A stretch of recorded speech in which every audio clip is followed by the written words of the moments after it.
that maybe there's something going on, and they're not in a good place. And, a bit of kindness is what's needed. That's what I desperately needed at that point, and I didn't get. Welcome to Curious Chats and Kind Acts, the podcast that celebrates difference, kindness, and the little things we can all do to make our world a better place.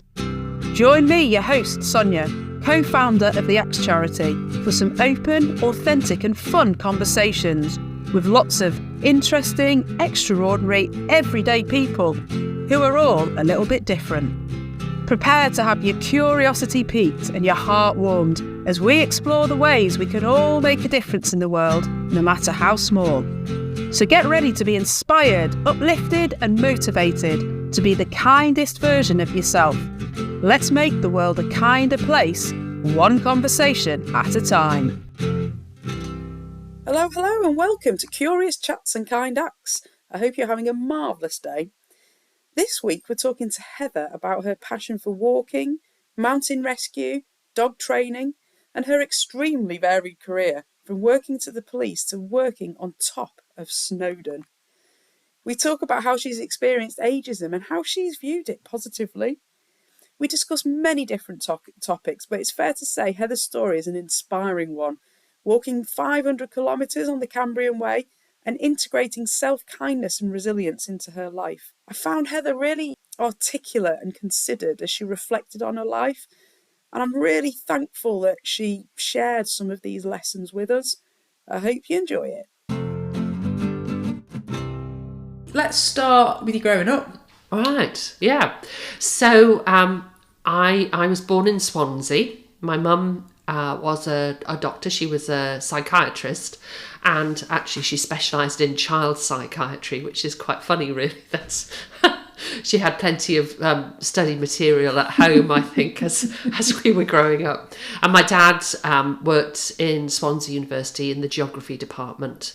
And my parents both met through rock climbing and mountaineering. And so it's quite important because that sort of has informed my life, really. We were always away on holiday in Scotland or North Wales or wherever it was. And also from Swansea to Carmarthen wasn't a long journey, and we had like a little cottage in the forest that we used to go to. My dad loved it there. He was there every weekend, and I used to go quite a lot as I was growing up to this cottage.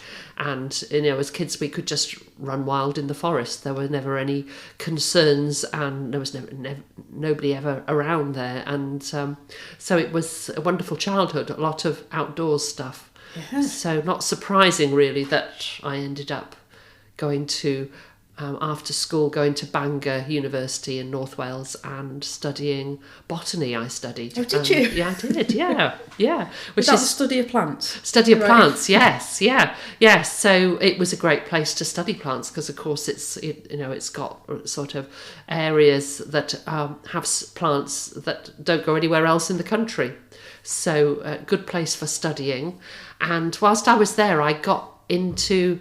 I met somebody who was involved with mountain rescue and the search and rescue dogs. And having sort of hung around with this group for a few weeks, I thought to myself, as you do when you're that age, I can do this. So I got myself a dog and trained a dog as a mountain rescue dog, joined the mountain rescue team, trained a dog. This was all before I was 23, I think. So that was a big part of my life, as it is when you're training a dog for something.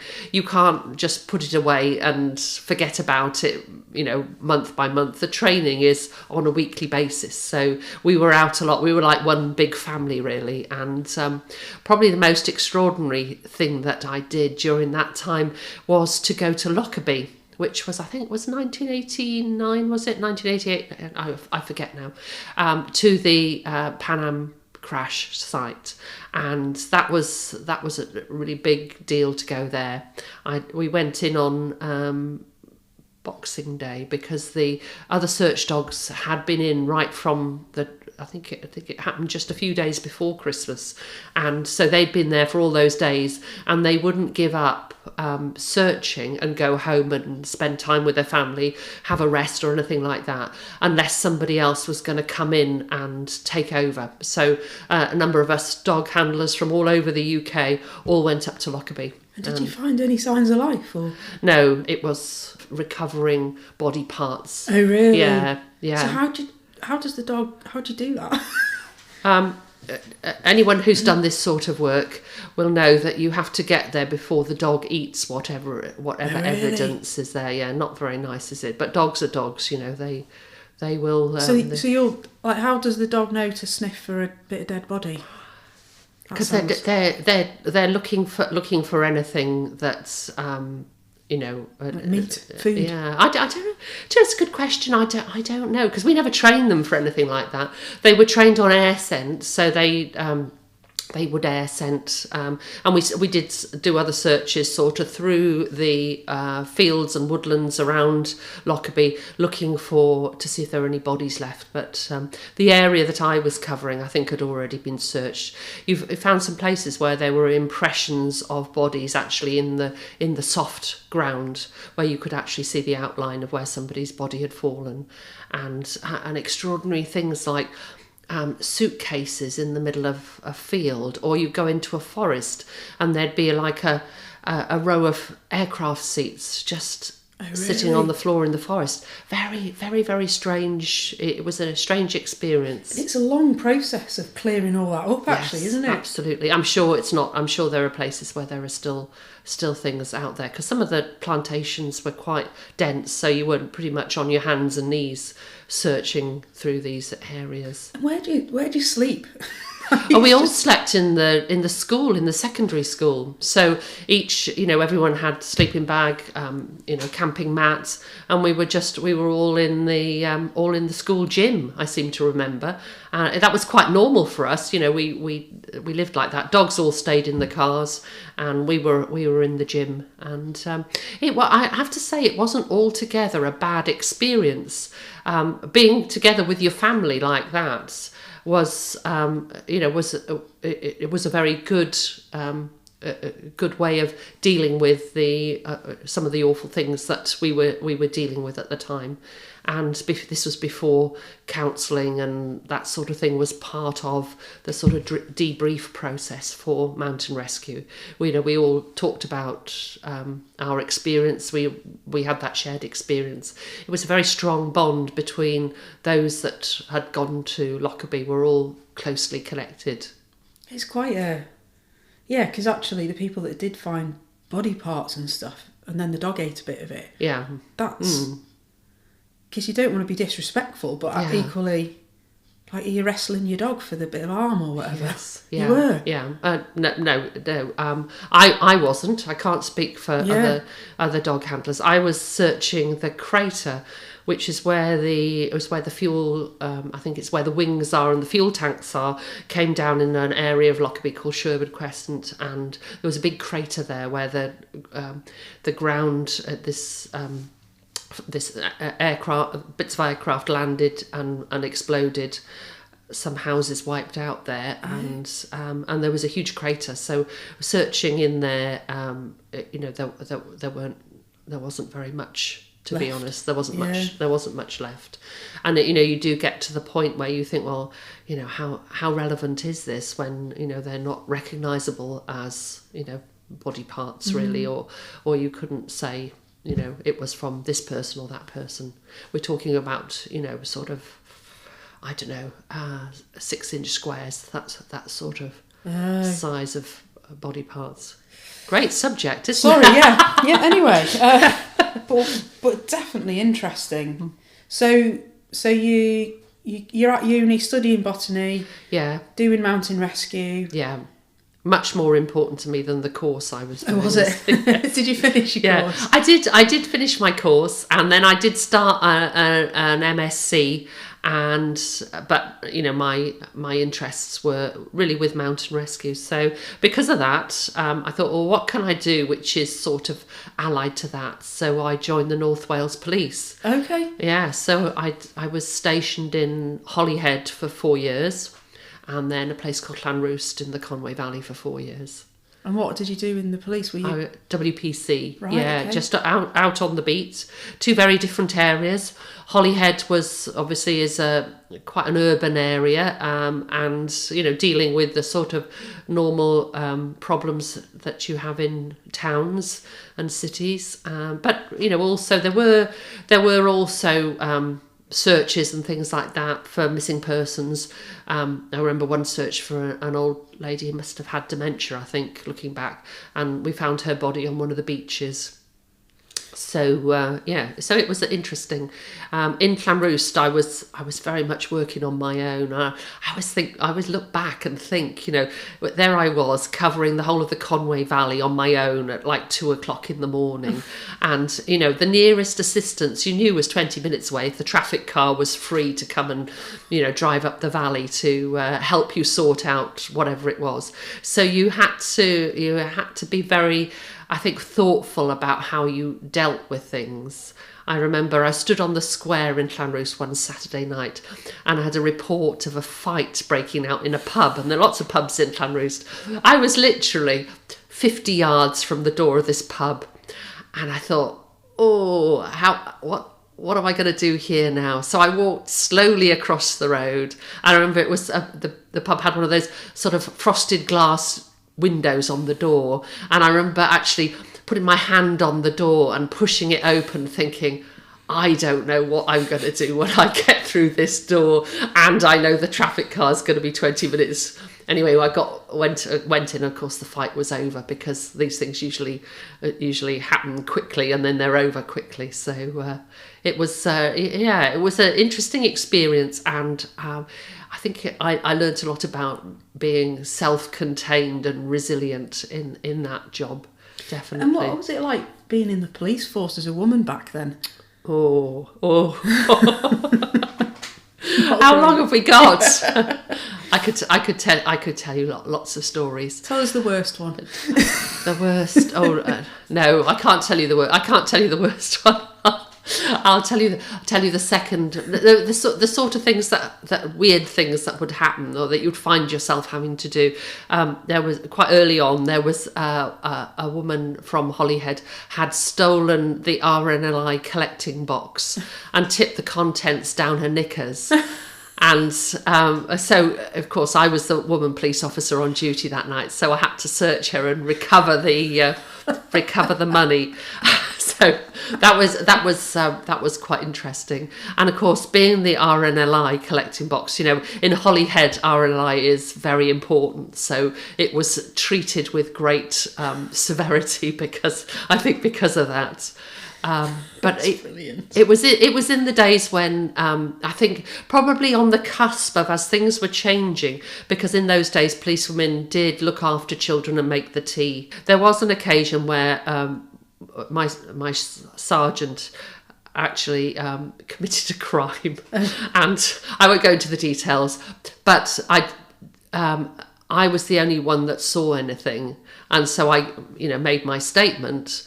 Of course, nobody else saw anything, and then I soon realised that it was in my interest not to see anything, and actually not being able to give any evidence. So did you withdraw your evidence? No, I didn't. No, it did go on and on and on, that particular thing. But that was quite early on in my career, and what I will say is, after that experience, I was desperate to run with the pack. I wanted to be part of the shift, part of the gang, and I turned a blind eye to lots of things that I saw because it was important to be part of the gang. It's interesting because that's culture, that, isn't it? Absolutely. Yeah. So it's you hear things in the news these days, and you think, well, some things haven't really changed in that time. Yeah. So you are Are you married yet? Are you... Oh no, gosh, no. No. Going through a number of unsuccessful, unsuitable relationships. If you'd spoken to my mother, definitely, who was very determined that I was going to have a career as she had, and she couldn't quite understand why I was hiding out in the hills of North Wales and not doing what she'd wanted me to do. It's quite a bit of pressure, that, because both parents are clearly educated to a high level and big careers. Yeah. So you felt you had to follow in their footsteps. I resisted it for quite a long time, but then I realised that actually. It probably was a good idea to have another thought. So from the police, I went to Wales's top job, which is running the cafe on the top of Snowdon, which literally the top job. Literally the top job. Yeah, that's what it said in the newspaper. Cop quits for Wales' top job. And so we lived up there for the summer. We went up at the end of May, came down at the beginning of October. How did you get up there? We went by train. We worked for the railway company, so all our stuff went up at the beginning of the season. We had a train carriage full of bedding and beds and everything. Who's we?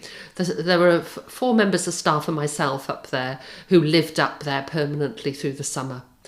And that was an amazing experience. It really, really was. And of course, the common thread in all of this, if you're wondering why I've gone from university botany degree to the police force to the summit of Snowdon, is the mountain rescue. So, being on the summit of Snowdon in the days before mobile phones, it was a great place to be part of mountain rescue. We were literally at the sharp end, often dealing with all sorts of things, people having heart attacks and people getting lost, people threatening no, sorry, that's the wrong word, people who are have got thoughts of suicide.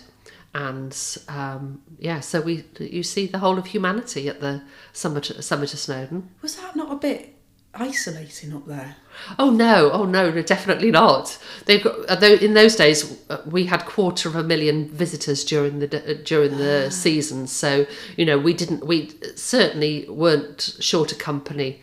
And in the evening, actually, it was quite nice not to have to interact much with people. But we'd finish for the day, having been on our feet for 12 hours.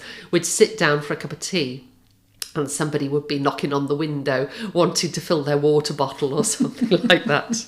So we did get quite we got quite cynical about humanity during the summer. It was a kind of badge of office, that we were how cynical we were up there. What, because people expected you to just... People always just expected you to just, if you closed, they wanted just to buy something, and they'd come, and if you did let them in, could we just have this? Can we now just use the toilets? Can we, so human nature, I think, it just, that when the boundaries are there, for some people, it's just pushing against those boundaries, and sometimes we had to be quite strict. Have you still got your dog at this point? Yeah. What's the dog called? Spruce, the mountain rescue dog who lived on the top of Snowdon as well. So, yeah. What an experience. It was. We were up there during lightning storms. We were up there when the hurricane came, when Michael Fish said there'll be no hurricane, and we were up on top of Snowdon through the hurricane. Which we stayed in the building. I mean, the building is designed for this was the old building, of course. The buildings are designed to withstand the weather because that's what they have to do. So you've done your season was it just one summer you did there? 4 years. Oh, you did 4 years? Yeah. Oh, so what do you do from October to May? Or well, again, it would have been a perfect opportunity to travel the world, but of course I had a search dog, so I worked full time for the company. So in the winter time, I did lots of things. I did some painting and decorating. I did souvenir buying for the company. I remember one of my jobs was stock taking postcards. And count each individual postcard, so we knew how many we had of each view and how many you would need for the next season. I wasn't very good at counting postcards. I'd get to about 100, and then my tension would go, and then I'd be back to square one again. I just haven't got the right sort of brain for that sort of thing. And in those days, all the stores were the store manager did everything on paper. This was before computerized systems. So everything was counted. So you did 4 years on top of Snowdon. 4 years on Snowdon. And why did you quit that then? Well, I had always wanted to go and live up in Scotland, and so the opportunity presented itself, and so I went up to Scotland near Aviemore, and things didn't work out. In fact, I'd sort of thought I was going into a job. It was somewhere that I'd been and stayed. I thought, and similar sort of work within catering, and it was not what I thought it was going to be. So I ended up with no job at all, which was really probably the worst time in my life. For me, one of the most important things is to be valued. I've got this huge sense of needing to be valued, and when you're unemployed, you kind of don't have. Well, in my mind, as it was then, I didn't have any value at all. So at the time, you were saying you get all your value and validation through your job. Yes, yeah, or through being in mountain rescue. Of course, when I'd moved to Scotland, I wasn't in mountain rescue anymore because it's local to your team area. I hadn't joined the team up in Scotland. I think that's I don't think. I'm just trying to think, where do I feel I get validation from? And yes, job is a part of it. Yeah. But only with people that don't know me well. Yeah, but I'd moved away and I had nobody around me that I knew. Nobody at all. It was like a sort of perfect storm, really. I'd gone up to Scotland to do this job. I'd struggled to find anywhere to rent because it's Cairngorm's a big holiday area. And eventually I found myself a property to rent, and then I lost my job. And so it was a question. I was there for about 6 months altogether. Winters are long up in that part of the world, and being completely disconnected, I had to sort of regroup, and I went back to Llanberis, which was quite a difficult thing to do, and I felt very disconnected then. Do you think that validation and job goes back to actually the fact that your parents were very career people? Yeah. Yes. Yeah. It goes back further than that. I think I've done quite a lot of self-development now. So what I see is that it's your early life experiences that inform the rest of your life, and I think that perhaps I wasn't valued as much as I could have been when I was young, and so I think this big sense of needing to be valued goes right back to there. Yeah, and I assume your parents were very busy actually. If they've got careers like that, that's not a. My mum actually went back to work when I was 6 weeks old. Oh wow! That's what you did in those days. Yeah. There was no evidence to say that that a maternal thing where you needed to. Be at you need to be bonding with your baby and all that sort of thing. That the evidence wasn't there clearly. So she was a career girl, and I understand that. But it does have an impact. So thank goodness things have changed. Yeah. So you are Llanberis, back into to Birmingham, in a bit of in the pits. Yeah, really bad. A really bad. I used to wake up in the night and thinking, well, is that it? Because I'd had quite an extraordinary life up until that point. Not mountain rescue, all of those sort of things, and suddenly it was sort of came to an end. And I used to think, well, is that it? Is that the end of my life now? Here I am, 30 or whatever I was, maybe that's it. Maybe there won't be anything else. Maybe nothing else will happen. But it did. So my mum was doing research on my behalf, and I was as well. But actually, I was quite low at the time, and it was quite difficult to think about what the next step might be. So I looked at several things. One of them was being a guide dog trainer, because of my dog training background. And next was environmental health, because I had catering and police background. And a family friend who was an orthopaedic surgeon had said to my mum, why doesn't she try physiotherapy? She'll be a good physiotherapist. So I applied for all of these things, and the first thing that came back positively was the physiotherapy. Okay. And then, of course, like always happens when buses all come along together, and I could actually have done any of those things. I could have gone in any of those directions, but I'd already settled on physiotherapy, and then I was very lucky in Birmingham. I'd been accepted at the orthopaedic hospital in Oswestry to do the training, but it was going to be another year before I could start. And then a place became available at the orthopaedic hospital in Birmingham, just around the corner from my aunt's house. And I went along for an interview, and they said the person in charge said, "Oh, tell me about your mountain rescue dogs. I love dogs." So that I got the job. I got the training place in Birmingham for physiotherapy. So then I was able to start that autumn. So did you live with your aunt then, or I did, yeah. For some of the time, yeah. But I was like number one keen student. It was like, bring it on, bring it towards me. I was, everybody else was quite normal students, but I was like at the front with my hand up all the time. I needed to do this. I needed it. So there we are. So that was 3 years in Birmingham, and then when I qualified, it was, now where do I want to work? Because I could have gone anywhere really. At that time, there was a great shortage of physiotherapists. I was in this amazing position where I could work anywhere in the country. So I went and looked at the Lake District, and then I looked locally in the Brecon Beacons area, which is where my parents were living then.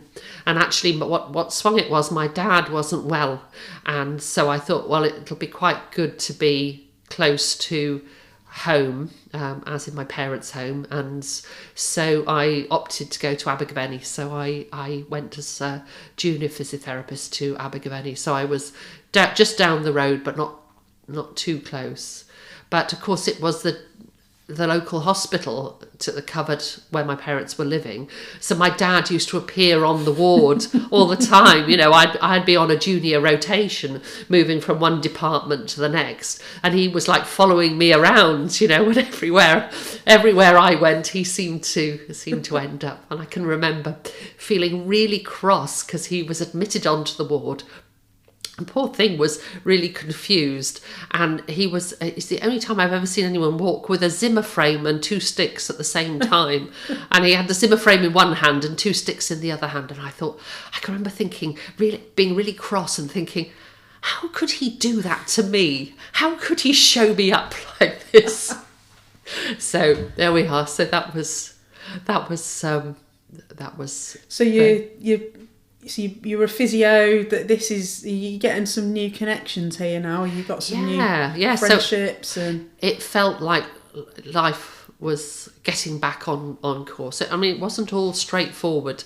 I just after I started, I was really quite ill, and it turned out I had an underactive thyroid, and that had was causing me all sorts of problems. But once that was diagnosed, I was okay, and off in a new direction, which within physiotherapy was hydrotherapy. So exercise in water became the thing that I got really interested in, and I went to Bath and trained there for a month. That's ironic. Yes, yeah. I mean, it's the kind of home of exercise in water. Oh, absolutely. The rheumatology hospital in Bath is right in the city centre, right next door to the Roman baths. I mean, there could be no more inspiring place to study hydrotherapy, or aquatic exercise as it's called now.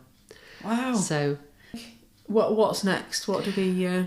Yes, There's probably another career coming yet. No. I actually stayed with physiotherapy 25 years. Oh, okay. Yeah, so I sort of, although working in the NHS there were a lot of frustrations, mainly around that there was never enough time to do things properly.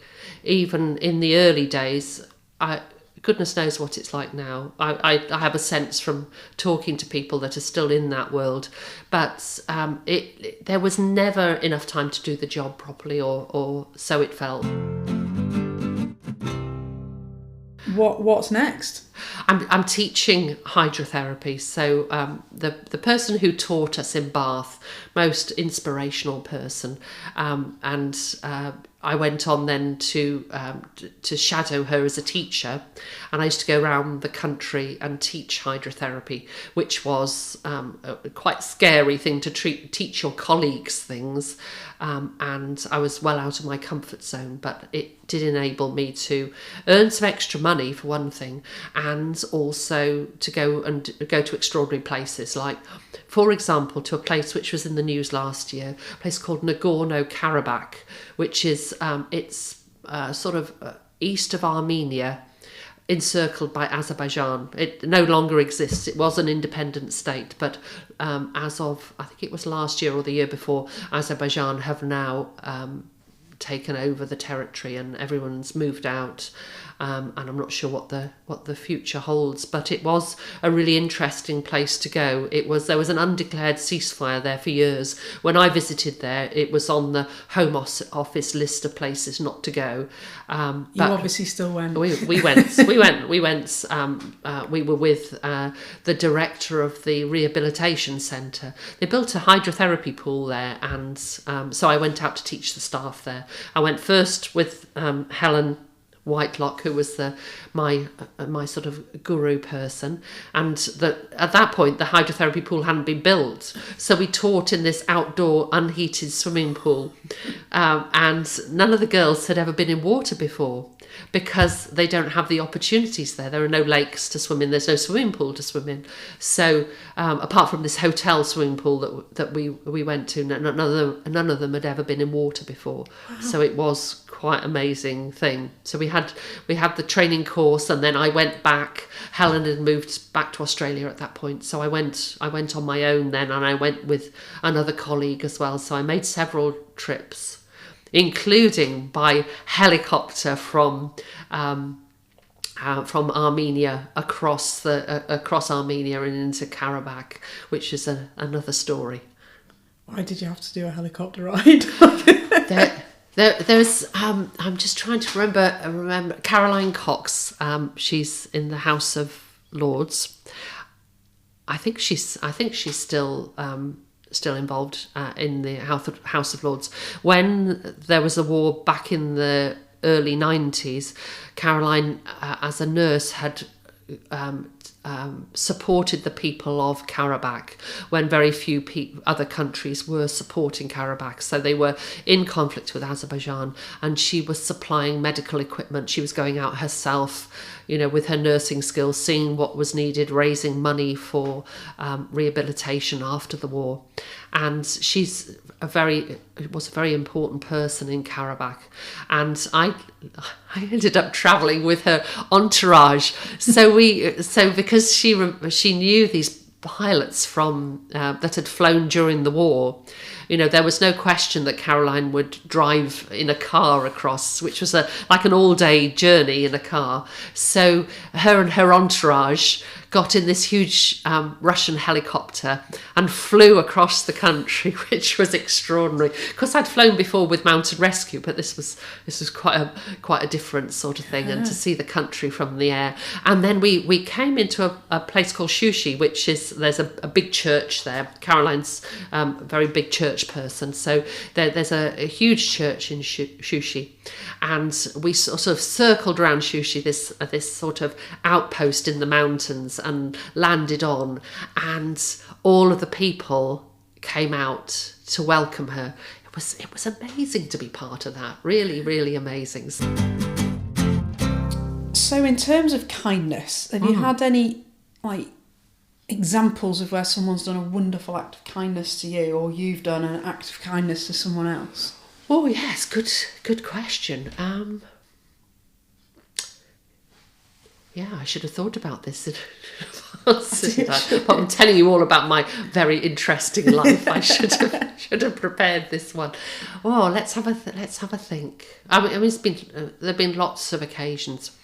When I was in Scotland, and and I was in a really difficult situation, didn't know anybody, trying to find somewhere to live in this holiday area in the middle of the summer was really difficult, and I'd chase up all these adverts in the paper. It's before online stuff, so chase up adverts in the paper, never managed to find anywhere. Eventually I found somewhere, but it turned out that the person I was going to be living with had a partner who was an alcoholic, who was quite argumentative, and had apparently on one occasion appeared on the doorstep with a shotgun. And I thought, actually, I don't think I can live in that environment. So I was sort of like back to square one again. And there was like I suppose a little office, like an agency for accommodation, and I was in there, and I was obviously desperate when I was talking to the people. I came out from there, and a guy came out after me. He said, "I've got a house that I'm wanting to rent out, and I can take you there and show you." And he did. He'd heard my desperation, and he'd offered me a place to live, which was I had nowhere at the time. I was nearly moving into a tent at that point with the dogs, and so I moved into the railway cottage, and it just gave me sanctuary, and that was amazing. Yeah. I think sometimes when the chips are down, these things, people do come along, and I think that's cool, because actually he's been looking outwards and here, spotting an opportunity. Yeah. Yes. So, by being aware of what's going on around him, and then going, well, I can help in that situation. Yeah. And when you say, like, when the chips are down, someone stepped up, why do you think that is? Is that just luck? Is it like... I think human beings sort of recognise, that people recognise when somebody's in a bad place, and they and they step up. They offer things, I think, at those times. I want to talk about your walking, because I know you've recently done quite a cool... Well, explain what you've done. Yeah, so I walked 500 miles from Cardiff to Conway. You're singing the Proclaimers along the way. Yes, 500 miles, did I say? No, 500 kilometres. Right. 500 kilometres, stop exaggerating. Yeah, so this is not as good a a song that, though, is it? Yes. It hasn't got quite the right syntax, is it, or the rhythm or something like that. Yeah. So this is a walk called the Cambrian Way that cuts right through the middle of Wales. So it goes from Cardiff Castle in the south to Conway Castle in the north, and it goes over all the most difficult bits of ground. So when there's a choice of path, it sort of became quite a thing. There'd be a huge, say a great big huge stretch of path that had disappeared under the bog, and there'd be a perfectly good footpath next to it, and the sign for the Cambrian Way would be through the bog. It was just kind of a thing, really, that wherever there was difficult ground, the Cambrian Way takes you over that difficult ground. So it takes you over up from Cardiff towards Abergavenny, into the Black Mountains, back down and across the Brecon Beacons, and then north through the Cambrian Mountains of Mid Wales, and up north to where the mountains get a bit more serious, like Cadaridris and the Rhynogedd and the Moel-Winion and the with Snowdon and all the rest as well. So. And how long did it take you to do that? Well, the walk is 3 weeks. And I would love to have done it in consecutive days. I really would love to have done that, but I got responsibilities and also work, so I had to fit it in around those things. So I had a few days off work in January last year, and so I decided, because I have this thing about, I'll have to look at the maps again, and I'll need to, it's not really quite right, and the weather's not quite right, and I know I won't start just yet. And I could see that I was never going to do this walk. And I knew, because it's only recently appeared on the Ordnance Survey map, so it's become much more high profile. And I know what will happen is more and more people will see this Cambrian Way on the map and think, oh, let's do this. This is the next challenge. So soon there'll be people running the whole length of Wales for charity to, do the Cambrian Way, and it'll become much more of a thing. I wanted to do it while it still wasn't a big thing. So, yeah. And you had to camp out, did you, one night, just in like a... Yeah. So the Rhynogedd up in North Wales, they're quite remote mountains. It's not easy to get in and out by car. So the obvious thing to do, because it's a 2-day section from Barmouth to a place called Maentwrog, which is not far from Porthmadog. It's a two-day section, so it makes sense not to come out just to go to bed and then go back in again, because there's a lot of extra walking.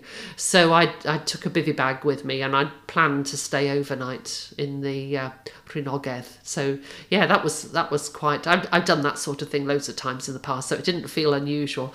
But when I got back, one of my work colleagues said, "Oh, you've been rough sleeping," and I thought, gosh, that's really interesting. I never thought of it as rough sleeping. It's kind of, it's bivvying, but it just quite common among like walkers and we use rough sleeping as a sort of a different way of being out overnight. So I haven't really thought of that, but yeah.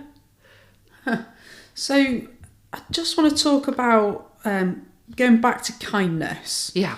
What kind of, I don't know, just in life, what do you think we could do as humans to make the world a kinder place? I think one of the things is just being more understanding about each other. I think I had a really bad start to last year, and one of the reasons I did the walk was because of that. And I was just in a really bad place. Several things had all come along together, and I just wasn't myself. And I could see that. I could see that from the inside. But people that knew me, I could see them almost like physically withdraw from me, because I wasn't talking like Heather. I wasn't behaving like Heather. And of course that just made things worse for me. And I thought, after that experience, when people are behave in an unexpected way, and in a sort of perhaps in a negative way, I'm not going to go, oh, what on earth, what's on earth's up with them? Why aren't they being like they normally are, or whatever it is? I'm going to just stop and think, and this is what I really want to do, is to stop and think that maybe there's something going on, and they're not in a good place, and a bit of kindness is what's needed. That's what I desperately needed at that point, and I didn't get. And so I think recognising that and remembering it for me is a really important lesson. And that's quite humbling that you behave like that, even though people didn't behave. Did you have honest chats with them about that? Or I haven't, no. Why? No. So somebody I'm a really good friend with, and things, the friendship, the sort of thing that perhaps happens when you're in your teens and you break up with a really good friend, and it's really awful. You don't kind of expect to do that when you're in your 60s. You think your friends are your friends, and that's set, if you like. But just shows. Are you still friends with them? Or? No. no. It's not. It's unresolved at the moment. That's such a shame. Whether it will be, I know it's awful. There's not a day goes by when I don't think about it. But I think that there's some things in life that you can influence and change, but clearly not in this situation. But what you have done is gone, well, what can I learn from it? Yeah. And actually, by being kinder, and trying to understand that there might be other stuff going on that you're not aware of, then that helps you move forward. Yeah.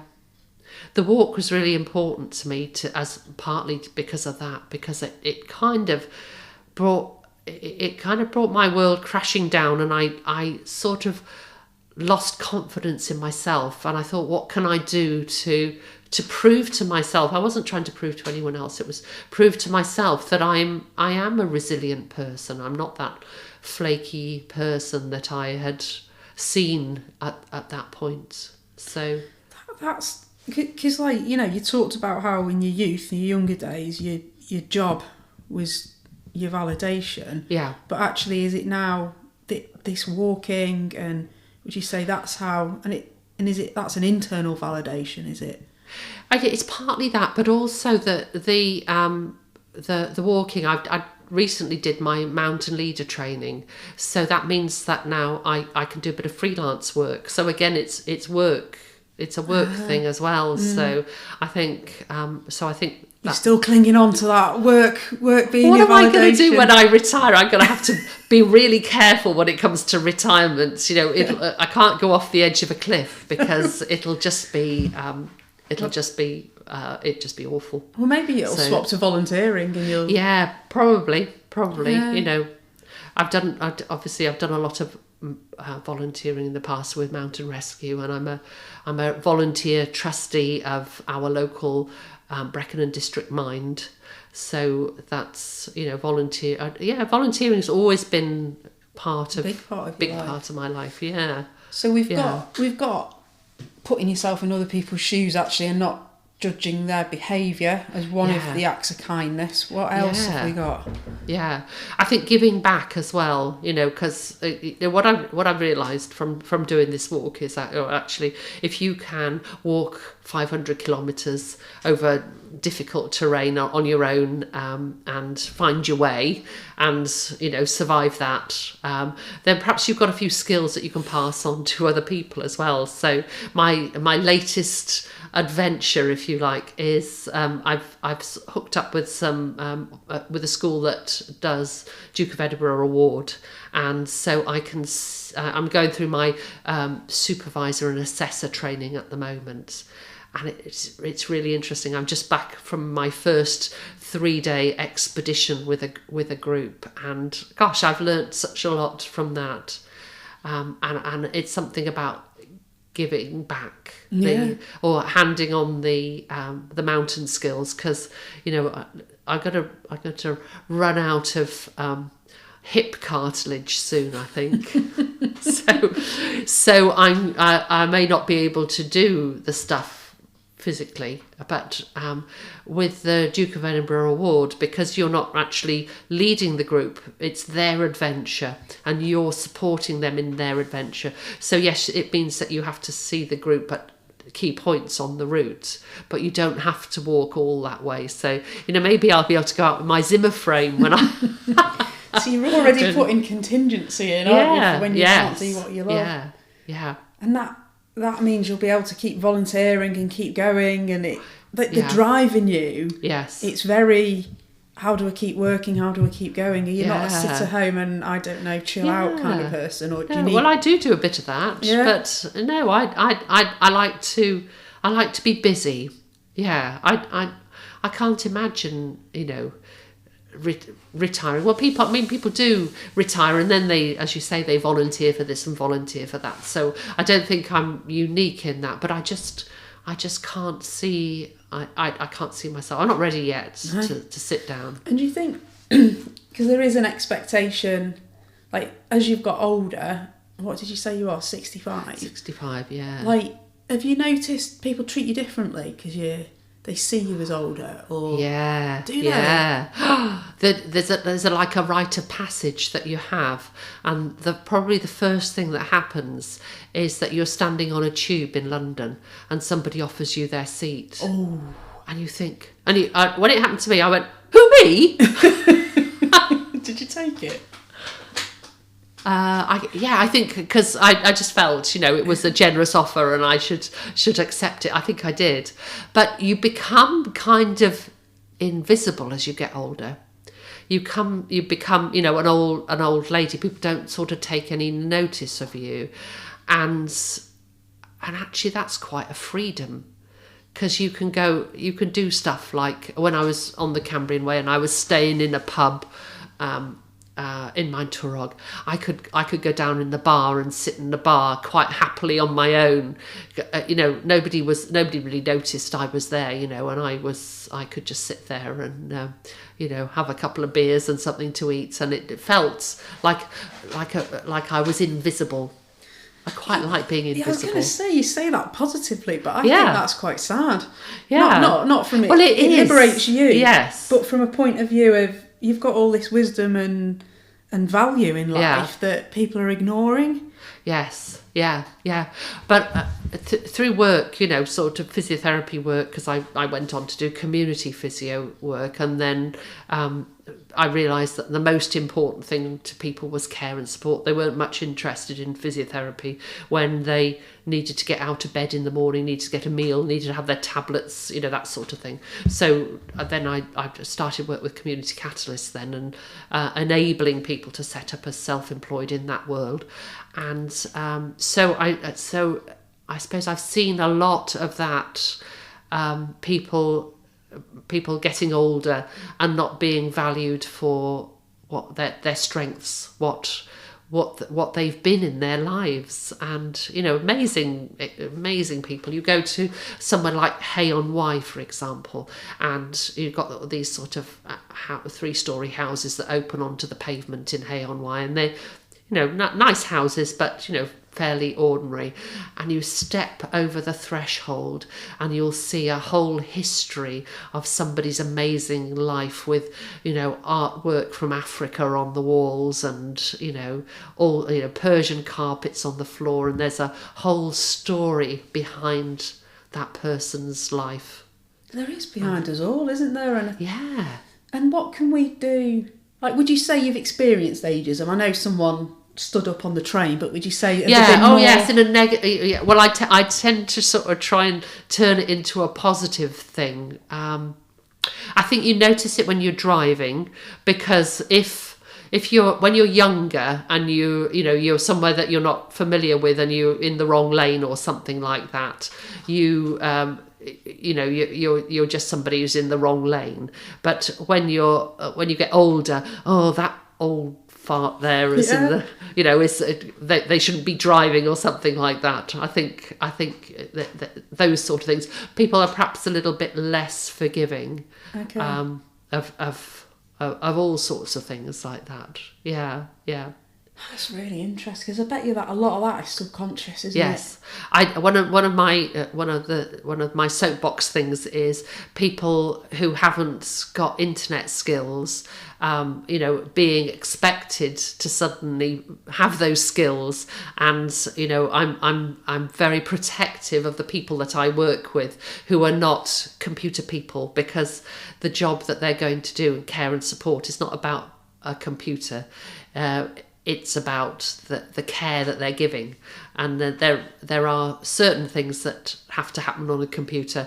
But I'm really keen that nobody's put off and nobody's stopped because of that. And I think it does happen quite a lot, not deliberately, but No, you're right. And actually, because within my generation, you've gone from a landline phone to the whole world on a screen. Yes. Yeah.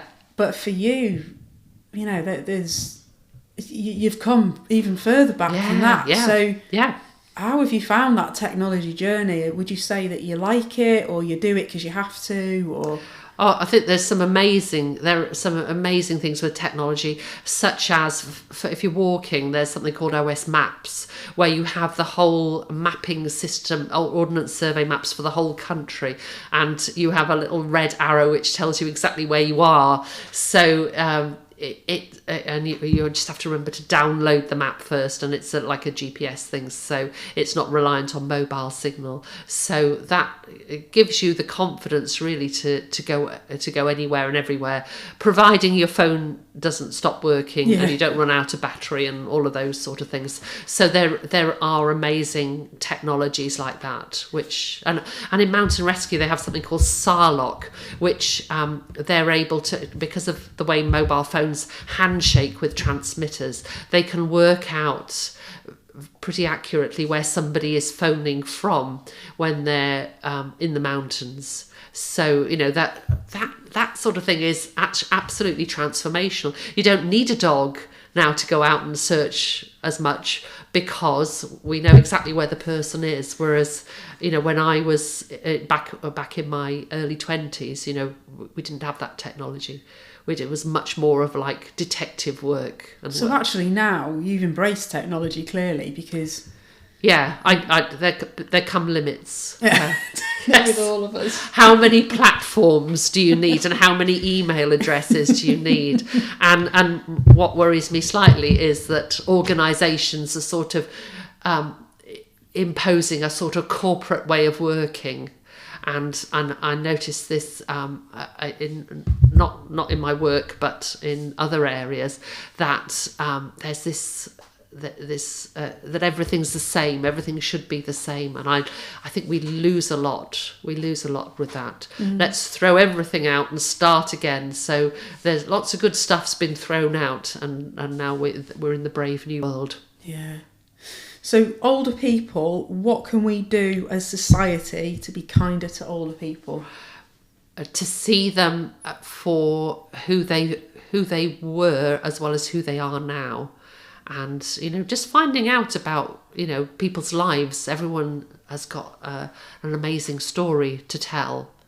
And, things that they've done in their past, how they manage things, how they brought up their kids, that sort of thing, the sort of work they've done, because that, that'll all be lost soon. We've only got that, people for a short time, and then those stories will be lost. Yeah. So especially talking to parents as well, finding out, that's one thing that people can do, to find out from their parents, because sometimes my dad during the war, was in his early 20s.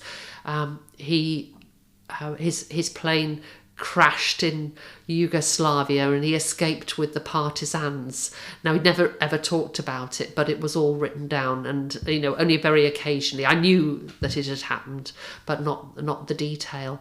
So stuff like that. Yeah. Now he's gone. Once people have gone, the opportunity's gone as well. So actually try and have those open, honest conversations about their lives, whilst you still can have it as a conversation. Yeah.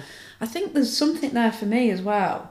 Like the offering the seat on a train, I think, is a really interesting one, because that person is doing an act of kindness, so you kind of took it. Yes. But there's an assumption made there, isn't there? Yes. When you're old, you'll need to sit down. Yes. Yes. So how can you get over that? Like, because you want to be kind, but equally you don't want to be rude. Yes. I suppose asking. I think the only thing you can do is ask. Yes. Yeah. But don't get up. Just say, "Oh, would you like to sit here?" Maybe. Yeah. Yeah, maybe that guy had said that, but it was my reaction to it. Oh, he thinks I'm old. And I bet you there's been hundreds of examples like that. Yeah. Because of course, once it's happened once, you're kind of looking out for it. So you're waiting for the next moment, or whatever. You're now looking at people going, "You're going to get up. You're going to offer it." Yes. Is there anything else around kindness that we haven't talked about, or you wanted to mention? God, I'm sure there is. I'm sure. I'll have to come back again. Part 2. Can I come back as Heather Hornung next time and talk about kindness? Oh, gosh. Yeah, I think for me, I think what I've said already about, when people are unpredictable and not themselves, don't assume that, what do we assume when that happens? It's about you, is what I assume. Have I done something wrong? Yes, what have I done? Or what, and it may well be just where that person is at that time. Would you go back and do that differently? It's clearly affected you massively, that breakdown. Yeah, it has. Yeah. It's unresolved, and I know that it's almost like a festering thing. You have to resolve these things. I don't know how I'm gonna do that, but you need to find a peace, at least. Our worlds don't cross much anymore. I've certainly separated myself from that, but it's a good chance that we'll bump into each other, probably on top of a mountain somewhere. So maybe that'll be the moment. Yeah. You just have to, and it's about apologising for even though I'm not certain what you've done, what I've done, that there are several possibilities, and I think it's a misunderstanding. And we just need to have that conversation, and then if it can't be resolved, at least if I've had that conversation, I can move on. Yeah, actually. Yeah, so there's your little action, Heather. Yeah. Oh yeah, great. Yes. Your little homework to go away with. I mentioned about personal development programs and heavy duty stuff that I've done in the past, and that's all about going back in your past and having those conversations with people and clearing up everything, so that your integrity is you dealt with everything. Yeah, I love it. Thanks so much for listening to this episode of Curious Chats and Kind Acts. It was lovely to have you. Can I just say a massive thank you to all the people that we've interviewed who have been so honest and vulnerable with me, so that we can have these real life stories to share with you, our wonderful listener. And remember, we'd love to hear what random or small acts of kindness you've been up to, so that we can maybe do a few. Find us on all the socials, TikTok, Facebook, Instagram and Twitter, and all our /ActsGB, that's ACTSGB. And drop a comment on our feed, tweet us, or even send a photo. Let's build our kindness community together. We'll read some of our favourites on future episodes of Curious Chats and Kind Acts. And you never know, we might even have a go at a few of your ideas ourselves. Watch this space on the socials. For more information about the Acts charity, including how to donate to us, head to actsonline.uk. See you next time!